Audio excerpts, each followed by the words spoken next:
अरे चाची, सही तो किया उसने। चुम्मा लिया, कहीं वो और कुछ लेता और तुम कहीं उसके पेट पे बैठ जाती तो उसकी तो टट्टी निकल जाती। नंबर दो, हम तुमसे बात करेंगे। नंबर लेना है तो लिख लो, 91 92, बाकी तुम्हारी गांड में।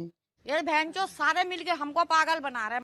फिर तो तुम चूतिया हो ना, क्यों पागल बन रही हो?